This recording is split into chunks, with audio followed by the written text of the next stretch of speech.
j'achète un anneau lumineux parce que là ça va pas sous la luminosité. Bref. Avant que vous commenciez à regarder la vidéo, à l'heure où je vous parle, à la minute où je vous parle, à la seconde où je vous parle, j'ai déjà fini de tourner la vidéo. Sauf que là vous voyez il y a une bonne luminosité, sauf que vous allez voir que quasiment dans toute la vidéo la luminosité est basse, sombre. Parce que telle une neuneu, j'ai compris qu'à la fin de la vidéo comment augmenter ma luminosité sur mon appareil photo. Let's go. Salut tout le monde, j'espère que vous allez bien. On se retrouve aujourd'hui dans une nouvelle vidéo en rapport avec la saison actuelle, puisque oui, on vient de changer de saison, on vient de passer en automne. Et qui dit automne dit ennui, froid, on ressort les plaids, on est déprimé, enfin vous voyez très bien ce que je veux dire, c'est pas la meilleure saison de l'année. Donc je me suis dit pourquoi pas faire une vidéo en vous donnant des idées de choses à faire, de comment vous occuper, en essayant de trouver des idées originales, des choses qu'on peut faire chez soi mais aussi à l'extérieur. Donc je vais vous donner des idées, c'est parti. Donc première chose que j'ai noté à faire en automne, qui est à l'extérieur, qui n'est pas chez vous et que je pense peu de personnes connaissent, enfin vous en avez déjà sûrement entendu parler, peut-être pas tout le monde, parce que moi il y a quelques mois je ne connaissais encore pas ça. C'est le manoir de Paris, donc à Paris comme je viens de dire, c'est un manoir hanté en fait, un faux hein, bien sûr, pas un vrai je vous rassure, mais en gros vous y allez et c'est un parcours dans un manoir avec plein d'ambiances différentes, plein de pièces différentes, vous passez d'une pièce à une autre et à chaque fois ça change d'ambiance, de thème, d'histoire. Et il y a des comédiens professionnels qui sont là, qui sont déguisés, costumés, etc., maquillés, tout ça, tout ce que vous voulez pour vous faire peur. Et en fait vous y allez pour vous faire peur là-bas. Mais non, mais non, il y a quelqu'un qui fait... Bienvenue.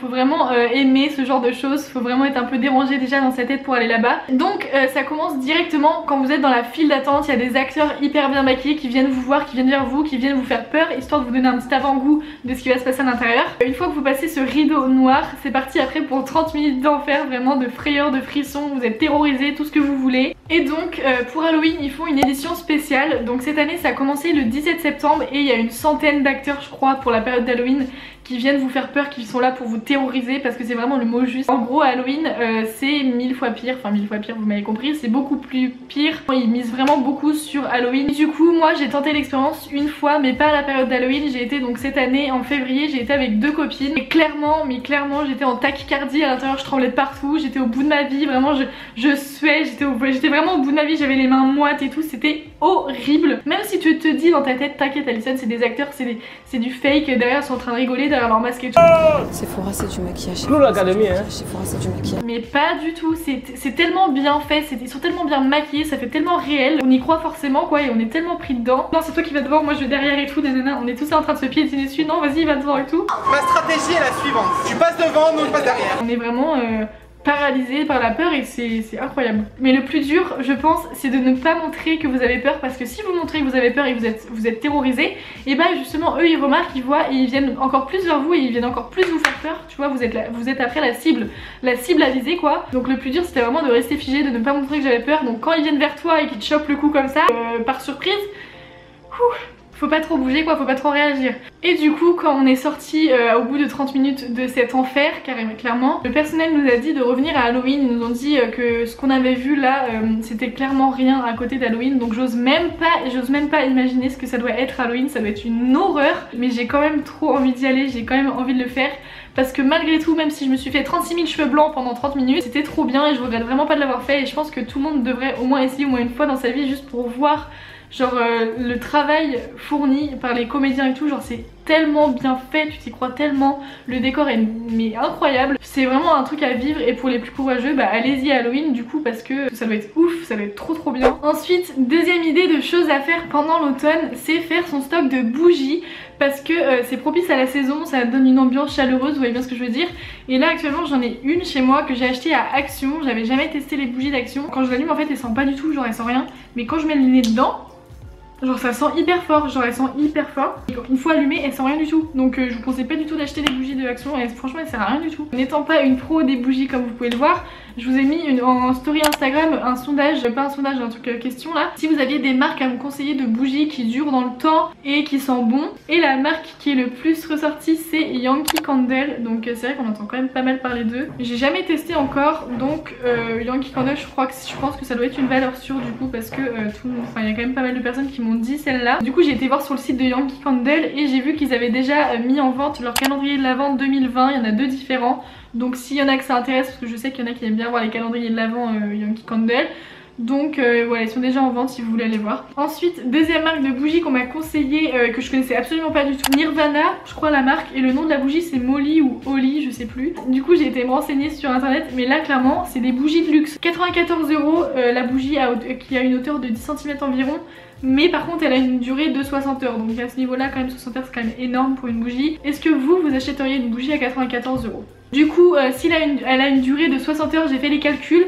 Donc si vous l'utilisez environ 2 heures à chaque fois que vous l'utilisez, ça fait environ 30 utilisations. Donc ce qui est plutôt pas mal, 30 utilisations, mais c'est plutôt même très bien parce que c'est quand même beaucoup. Et les bougies comme ça on l'utilise 3 fois, c'est bon, il n'y en a plus. On m'a donné aussi les bougies de Jiffy. Donc là pareil, je crois que j'ai jamais testé, ça me dit rien du tout. Alors peut-être mais je me rappelle pas. Donc à tester. Et qui dit bougie évidemment dit les bains. Donc c'est le retour des bains puisqu'il commence à faire froid. Donc bougie plus bain plus une petite série Netflix, je pense que c'est quand même un parfait combo pour l'automne. Non mais je fais que de m'arrêter dans ma vidéo. Je fais un point, après j'arrête. Je fais un point, j'arrête parce que je fais que de prendre mon téléphone parce qu'il y a Madame Flavie qui est en train de me parler en vocal. Hello Flavie, je sais pas si vous connaissez, c'est une youtubeuse aussi et on se parle sur Instagram. Sauf que là elle est en train de me faire des vocaux et tout et du coup je lui réponds, du coup je fais que de m'arrêter dans ma vidéo donc elle me déconcentre là. Une notif, j'ai envie de cliquer dessus tu vois. Du coup bah là tu vas encore avoir des notifs. Et donc tant qu'on parle d'objets cocooning etc, vous voyez ce que je veux dire, et bah pourquoi pas refaire votre déco en mode cosy vu que c'est l'automne, il fait froid etc, on a envie d'être bien chez nous. Donc vous ressortez les plaids tout doux et pourquoi pas, j'en viens à ça, installer des lumières, des éclairages dans la maison. Je trouve que c'est ce qui va donner l'ambiance de la maison avec les bougies justement. Donc pourquoi pas installer des LED ou des guirlandes de lumière comme j'ai derrière moi. Bon là il fait jour donc ça a pas le même rendu, mais je vais vous montrer le rendu le soir, ce que ça donne. Ça change tout, genre je pourrais plus du tout avoir un intérieur maintenant sans ça, enfin ma chambre sans ça. Parce que quand je les éteins ça fait tellement triste, genre il n'y a pas de vie, il n'y a rien. C'est ma cousine qui m'avait acheté ça pour mon fond YouTube justement. Et franchement genre elle a eu tellement une bonne idée parce que genre je me sens tellement bien le soir, je suis trop bien avec les petites lumières. Ça fait vraiment cosy. Et je trouve que c'est tellement important de se sentir bien chez soi, surtout dans cette période là. Automne, hiver etc où il commence à faire froid à cause du mauvais temps et tout, on déprime, on n'est pas bien, on s'ennuie et tout. Vous avez compris ce que je voulais dire. C'était sur Amazon que ma cousine elle a trouvé les guirlandes de lumière. Du coup je vous mettrai le lien dans la bio si jamais ça vous intéresse. Je bug trop à parler aujourd'hui, c'est un délire. Mais je vous mettrai du coup le lien dans la bio si jamais vous voulez les acheter, si vous voulez avoir pareil et voilà. Donc quatrième idée que j'ai notée, c'est de commencer à penser aux cadeaux de Noël que vous allez offrir à vos proches. En faire une liste histoire de prendre de l'avance parce que c'est vrai que tous les ans la plupart des gens on s'y prend à la dernière minute. Voilà, on fait toujours ça à la dernière minute. Du coup on se précipite, on sait pas trop quoi prendre, on prend un peu à l'arrache. On prend un truc qu'on pense qui va faire plaisir, sans vraiment réfléchir à ce qui correspondrait le mieux à la personne. Donc là ça vous permettrait d'être dans le calme, dans la sérénité pour trouver un cadeau de Noël. Et puis vous n'êtes pas là en train de paniquer à la dernière minute, putain j'achète quoi. Parce que moi c'est clairement tout ce qui m'arrive tous les ans, à chaque fois je suis là à la dernière minute. Donc pourquoi pas commencer à faire une liste dans vos notes de téléphone. Par exemple vous mettez les noms de chaque personne à qui vous voulez offrir un cadeau. Comme ça voilà, vous arrivez sereinement à Noël, vous êtes tranquille et vous n'êtes pas dans la précipitation les derniers jours dans les magasins. Étant donné qu'en plus c'est Covid, ça va être la cohue dans les magasins. Donc comme ça si vous prenez de l'avance, bah voilà. Mais de toute façon il y aura des vidéos sûrement sur YouTube de fait à ce sujet qui vont vous donner des idées de cadeaux à acheter pour vos proches etc. D'ailleurs dites-moi si ça vous intéresserait que je fasse une vidéo de ce genre là, que je vous donne des idées cadeaux pour votre famille etc. Pourquoi pas, donc dites-moi en commentaire si ça vous intéresserait. Moi je serais contente de faire quelque chose comme ça, après il faudrait que je trouve des bonnes idées quoi. Mais dites-moi si ça vous intéresse, je pourrais travailler ce sujet. Ensuite, cinquième idée que j'ai notée, c'est de pourquoi pas remplir un album photo de votre année 2020. Même si je sais ce n'est sûrement pas la meilleure vue tout ce qui s'est passé cette année. Mais pourquoi pas sélectionner toutes vos photos vous préférées de l'année 2020 qui vous rappellent des bons moments etc. Ensuite vous les faites imprimer puis vous les mettez dans un bel album photo. Ça vous donne des souvenirs et puis vous serez toujours content de les regarder plus tard. Si vous savez pas où trouver d'albums photos, de bel albums photos, je vous conseille Emma, il y avait quand même pas mal de beaux petits albums photos. Et sinon moi j'ai acheté le mien à Action cette année, donc je vous montre comment il est. Je sais pas si on va voir mais en gros il est doré, ouais voilà on voit. Il est doré, bon là j'ai pas mis de photos par contre. Mais comme ça, j'aime trop les reflets. Oh on voit trop en caméra, ça fait trop beau. Donc voilà, puis j'ai mis des photos. Enfin, en fait non c'était l'année dernière, qu'est-ce que je raconte, c'était pas cette année, je l'ai pas encore fait suite cette année. Sinon j'ai été voir aussi sur Shein, j'en ai vu qu'il y en avait sur Shein mais il y en a que 3, ils sont beaux mais il y en a que 3 quoi. Et sinon pour les plus créatifs, pourquoi pas faire un album personnalisable, vous savez scrapbooking ou je sais pas quoi. Ça existe les albums photos personnalisables, vous pouvez écrire des trucs et tout, enfin faire des petits créer votre album photo, je sais pas trop comment l'expliquer mais vous voyez ce que je veux dire. Ensuite, 6ème idée que j'ai notée, c'est de regarder des films d'horreur étant donné qu'on approche de la période d'Halloween, donc ça me paraît logique pour ceux qui aiment ça bien sûr évidemment qu'à l'approche d'Halloween on regarde des films d'horreur, voilà. On se met sous un plaid devant un bon film qui fait peur, mais bon à l'heure d'aujourd'hui c'est un peu compliqué d'en trouver qui font bien peur. Donc du coup j'ai regardé sur internet, je me suis renseignée pour vous donner des idées. Alors j'ai touché avec quelques boutons sur mon appareil, j'ai l'impression que c'est mieux la luminosité mais je suis pas sûre. Enfin j'ai l'impression, je sais pas, bref. Et j'ai regardé les meilleurs films d'horreur de 2020, ceux dont on en parle un peu le plus. Et du coup en première position j'ai vu sur un site, c'était The Invisible Man. Et en gros c'est une femme qui est mariée à un homme. Mais sauf que du coup elle l'aime plus parce qu'il est violent et tyrannique avec elle. Elle prend la fuite en pleine nuit, elle va se réfugier chez sa sœur. Et après il se suicide et du coup il laisse sa fortune à cette dame là, à sa femme, enfin son ex du coup. Et au final elle se demande s'il est vraiment mort parce qu'elle a l'impression d'être traquée par un homme.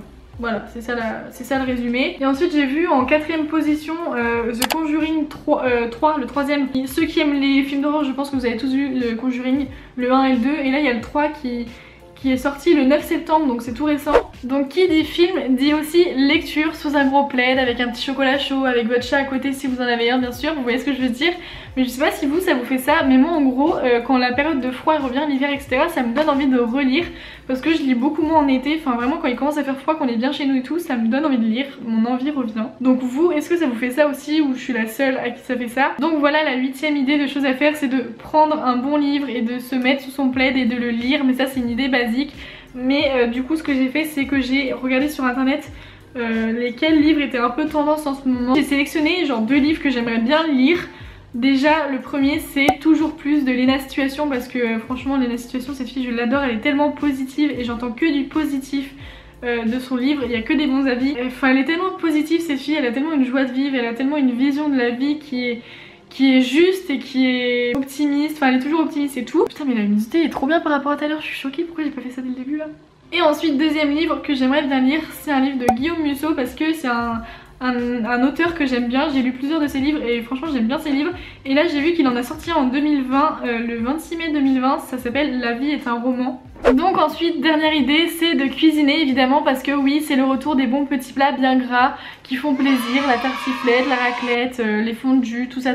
Donc tous les trucs qui sont bons pour le moral mais pas du tout pour le corps, vous voyez. Donc vous pouvez faire des repas à base de marron, de châtaigne, il y a le retour des soupes aussi, dont une que je vous conseille mais à 10 000% qui est trop bonne, c'est la soupe de butternut. Si vous ne connaissez pas, testez, c'est tellement bon mais vraiment. Et du coup j'ai regardé un petit peu sur internet les recettes d'automne. Pourquoi je suis avec la bougie dans les mains? Je vous conseille de taper ça sur internet, moi j'ai fait ça, j'ai mis recettes d'automne et vous avez plein de sites avec plein de recettes. Et il y en a une que j'ai trop envie de tester, c'est un crumble de potimarron et aux chèvres. Et étant donné que je suis une grande fanat du chèvre, bah, je pense qu'il n'y a pas de raison que j'aime pas et j'aime trop le potimarron aussi donc. Donc ça y est, c'est la fin de cette vidéo, j'espère qu'elle vous aura plu. N'hésitez pas à me dire en commentaire vos bons plans de bougies, vos idées de films d'horreur, de recettes d'automne ou encore de livres. N'hésitez pas à me mettre ça en commentaire et de mettre un petit pouce si la vidéo vous a plu et d'activer la petite cloche pour recevoir les notifications de mes vidéos parce que depuis la mise à jour YouTube on ne reçoit plus, vous ne recevez plus les notifications si vous n'activez pas la petite cloche. N'hésitez pas à me dire si vous avez des vidéos que vous aimeriez voir sur ma chaîne et n'hésitez pas à venir me suivre sur mon Instagram, je le mettrai par là, voilà.